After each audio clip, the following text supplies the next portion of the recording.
이번에는 프리미어 프로 CS5의 인터페이스에 대해서 살펴보도록 하겠습니다. 다른 프로그램도 마찬가지겠지만 프리미어 프로 CS5의 모든 기능을 사용을 하기 위해서는 상단 메뉴에 풀다운 메뉴를 사용을 합니다. 자, 풀다운 메뉴를 보면 파일, 에딧, 프로젝트, 클립, 시퀀스, 마커, 타이틀, 윈도우, 헬프로 이렇게 구성이 되어 있는데요. 메뉴가 상당히 많기 때문에 여기 있는 메뉴 모두 설명을 하기에는 좀 그렇죠. 또한 작업을 하다 보면 여기 있는 전체 메뉴를 사용을 하지는 않습니다. 작업 형태에 따라서 달라지기 때문이죠. 물론 모든 메뉴에 대해서 알고 싶다면 헬프 메뉴를 통해서 어도비 프리미어 프로 헬프 문서를 통해서 확인해 보면 되겠고요. 풀다운 메뉴 아래쪽에는 가장 즐겨 사용이 되는 도구, 즉 툴바죠. 툴바 중에서도 첫 번째 셀렉션 툴과 트랙을 선택을 해줄 수 있는 트랙 실렉트 툴, 그리고 속도를 조절을 해주는 레이트 스트레치, 그리고 특정 클립을 잘라주는 레이저 툴 정도가 가장 많이 사용이 될 것 같군요. 지금의 툴바는 실질적인 작업을 할 때 가장 많이 사용이 되는 그런 기능들이기 때문에 지금처럼 이렇게 바깥에 나와 있는 것입니다. 툴바에 대해서는 해당 강좌에서 보다 자세하게 살펴보기로 하고요. 툴바 아래쪽에는 여러 개의 작업 패널들이 있는데요. 먼저 좌측을 보면 프로젝트 패널이 있습니다. 자, 프로젝트 패널은 우리가 작업에 사용이 되는 파일, 즉 클립들을 관리를 해주는 곳인데요. 자, 외부에서 파일을 불러왔을 때 혹은 캡처를 해서 얻어진 파일들이 지금의 프로젝트 패널에서 관리가 됩니다. 자, 그리고 오른쪽으로 소스 패널이 있는데요. 소스 패널은 프로젝트에 있는 클립을 가편집을 하기 위해서 사용이 되는 그런 패널입니다. 자, 여기서 가편집은 실질적인 편집인 종편집을 하기 위한 작업 과정인데요. 가령 특정 장면의 불필요한 부분을 간단하게 잘라놓는 그런 편집이라고 이해를 하시면 됩니다. 그 옆에 이펙트 컨트롤이 있는데요. 클립에 동영상 클립이나 오디오 클립에 변화를 주기 위해서 이펙트를 적용을 했을 때 적용된 이펙트에 대해서 보다 세부적인 설정을 하기 위해서 사용이 되는 그러한 패널입니다. 자, 그리고 오디오 믹서 패널은 오디오에 관한 설정을 해줄 수 있는 그런 패널인데요. 오디오의 볼륨을 조절하거나 믹싱 작업을 하거나 아니면 마이크를 통해서 녹음을 할 때 사용이 되는 그러한 패널이죠. 그리고 오른쪽에는 프로그램 패널이 있는데요. 프로그램 패널은 실질적인 편집을 하는 종편집을 할 때 어떠한 형태로 편집이 되고 있는가, 그리고 어떠한 형태로 편집을 할 것인가 미리 확인을 할 수가 있기 때문에 우리가 원하는 편집을 할 수가 있는 것입니다. 자, 아래쪽 타임라인과 더불어 가장 중요한 역할을 합니다. 자, 그리고 좌측 하단에 보시면 현재 히스토리가 있는데요. 히스토리는 포토샵의 히스토리와 동일한 기능이죠. 작업한 내용이 단계별로 보존이 되어 있기 때문에 우리가 작업을 하다가 문제가 생겼을 때 이전 작업 구간으로 이동을 하기 위해서 사용이 되겠고요. 또한 현재 작업과 이전 작업을 서로 비교를 하기 위해서도 사용이 되겠군요. 그 다음에 이펙트 패널이 있습니다. 자, 이펙트는 편집에 사용이 되는 클립, 즉 장면에 변화를 주기 위해 사용이 되는 비디오 이펙트나 오디오 이펙트를 사용할 수 있겠고요. 그리고 장면과 장면이 바뀔 때 사용이 되는 비디오 트랜지션과 오디오 트랜지션 이펙트를 사용을 할 수가 있습니다. 자, 그리고 인포는 선택된 클립의 속성이나 타임라인에서 작업되고 있는 시간에 관한 정보, 그리고 트랙에 관한 정보를 확인을 할 때 사용을 합니다. 자, 그리고 왼쪽으로 이동을 해서요. 자, 미디어 브라우저가 있죠. 이전 강좌에서 한번 살펴봤죠. 프리미어 프로 CS5에서 새롭게 제공이 되는 그런 기능인데요. 임포트 메뉴를 사용하지 않고도 외부에 있는 파일을 즉시 불러와서 편집을 할 수 있기 때문에 아주 유용하게 사용이 되는 그런 기능이죠.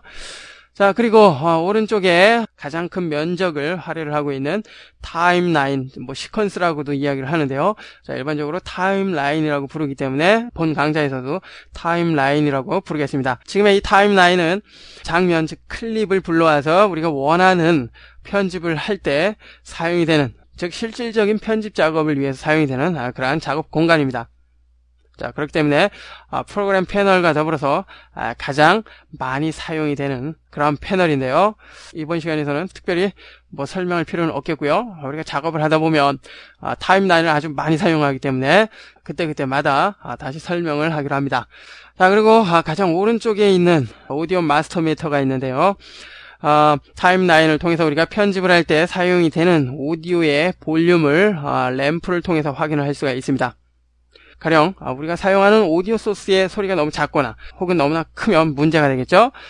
물론 소리를 듣고서도 확인할 수가 있겠지만 지금 오디오 마스터 미터를 통해서 확인을 할 수가 있기 때문에 오디오 작업을 하는데 효과적으로 사용이 될 것입니다. 자, 이렇듯 프리미어 프로 CS5는 다양한 툴과 다양한 작업 패널이 사용이 된다는 것을 알 수가 있었는데요. 자, 이번에는 지금의 이 작업 구조, 즉 레이아웃을 우리가 원하는 형태로 수정을 해서 그 수정된 레이아웃을 새롭게 등록을 하는 방법에 대해서 살펴보도록 하겠습니다.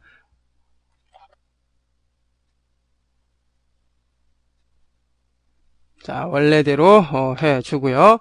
가령 작업자의 취향이나 작업 상황에 따라서 지금의 작업 레이아웃이 달라질 수 있는데요. 먼저 윈도우의 워크스페이스를 살펴봅니다. 자, 워크스페이스를 보니까 기본적으로 오디오 작업에 편리하게 되어 있는 오디오 선택을 해보면 오디오 작업을 편리하게 해줄 수 있도록 자, 이렇게 오디오 믹서가 크게 활성화되어 있는 것을 알 수가 있습니다. 그죠? 자, 오디오 작업에 편리하겠군요. 자, 그리고 컬러 커렉션을 선택을 해보면 색 보정 작업, 즉 컬러 커렉션 작업을 보다 편리하게 할 수 있도록 자, 이펙트 컨트롤이 크게 활성화되어 있는 것을 알 수가 있습니다. 자, 이렇듯 작업 상황에 따라서 레이아웃이 달라지면 보다 능률적인 작업을 할 수 있을 것입니다. 자, 기본적으로는 에디팅 모드를 사용을 하는데요. 자, 만약 우리가 원하는 그러한 레이아웃을 재설정을 해서 사용을 하고자 한다면 New Workspace를 선택을 해서 적당한 이름을 입력을 하고요. 자, 타임라인이라고 입력을 했는데요. 타임라인을 보다 편리하게 사용을 할 수 있도록 해보기 위해서죠. 자, OK를 하고요. 됐죠? 자, 그 다음에 자, 위치를 한번 변경해 볼까요? 크기를 조절을 하지 않고요. 타임라인을 아예 위쪽으로 한번 옮겨 볼까요? 작업 패널의 크기를 조절을 하는 방법은 지금처럼 패널과 패널 사이에 마우스 커서를 놓고 조절을 해주면 되겠고요. 패널 자체를 다른 곳으로 이동을 하고자 한다면 각 패널 좌측 상단에 10개의 점이 찍혀있는 무브 핸들을 이동을 합니다. 자, 이 무브 핸들을 클릭 드래그해서 원하는 곳으로 자, 이렇게 이동을 해주면 되는데요. 이동이 되는 지점이 이렇게 진한 색으로 표시가 됩니다. 자, 아예 위쪽으로 이렇게 독립된 형태로 한번 해보죠. 자, 이렇게 해놓으니까 어떻습니까? 자, 타임라인이 아래쪽에서 위쪽으로 이렇게 이동이 된 것을 알 수가 있죠. 자, 그리고 나머지 패널들도 원하는 위치로 조절을 해봅니다. 자, 이펙트 컨트롤은 자, 뭐 여기다 놓고요. 그죠?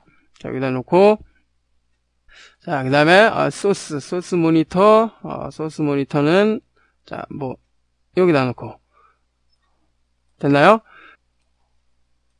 자, 그 다음에 자, 프로그램 패널은 소스 패널 바로 옆에다가 이렇게 해줍니다.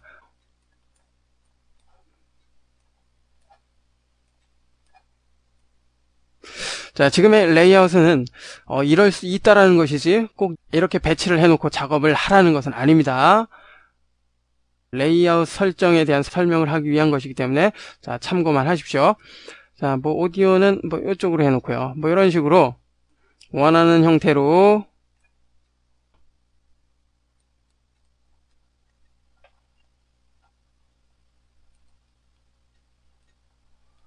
자, 가령 자, 이처럼 레이아웃을 배치를 해 놓고요. 자, 윈도우 워크스페이스 자, 에디팅 모드로 바꿔줍니다.